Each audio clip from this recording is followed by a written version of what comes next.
small group kasi natutulungan ako mag-grow spiritually.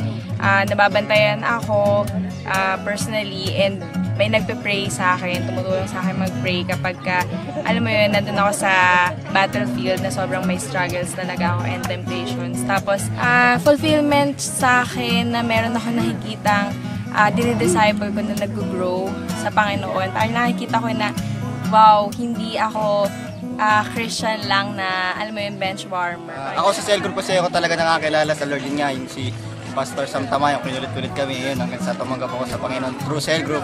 And ngayon na medyo matanda na ako, lahat ng problema ko sinasabi ko sa cell group and ang tumutulong talaga sa akin yung mga ka-cell group ko. Kasi ngayon na may cell group na ako, ganun din yung ginagawa ko sa kanila na lahat ng problema nila as much as possible, tinutulungan ko sila kahit sa love life, everything, kahit sa pera minsan, kung meron naman, tulong tayo. Basta kung paano ako minahal lang cell group ko dati, ganun ko rin minamahal yung cell group ko ngayon. Important siya kasi it helped me to understand yung mga bagay na, syempre pag sa GenCon, speak lang from dun sa pastor, pero sa CG, nakakapagtanong ako ng mga magulong bagay, and yung CG ko naman ngayon na support group. Ako ang kahalagahan ng small group sa akin kasi na-equip ako doon.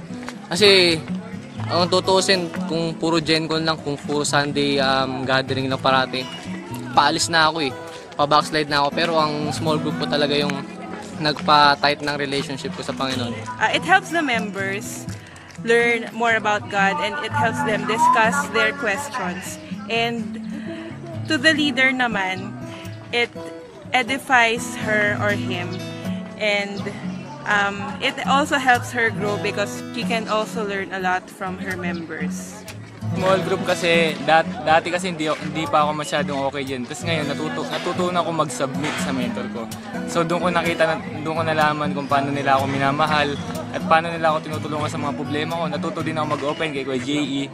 So, ang sarap ng feeling na meron kang kasama sa paglilingkod mo sa Panginoon, sa paglalakbay mo kasama ang Panginoon. And it helps me build real relationships, genuine relationships, and you can show genuine care, and you can extend your love and the grace of the Lord to those people under your small group.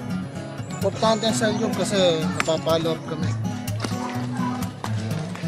Importante yung cell group para makilala ko sila lalo, nalubusan. Dahil isa to sa mga paraan para mapakita natin yung support natin sa mga kamiyembro natin, to encourage them, to give them spiritual advice, emotional advice, or even to rebuke them kung may nagagawa silang hindi maganda. So, isa to sa mga paraan upang mapakita din natin yung pagmamahal ng Panginoon sa kanila through the fellowship that we have in the small group and the relationship that we have.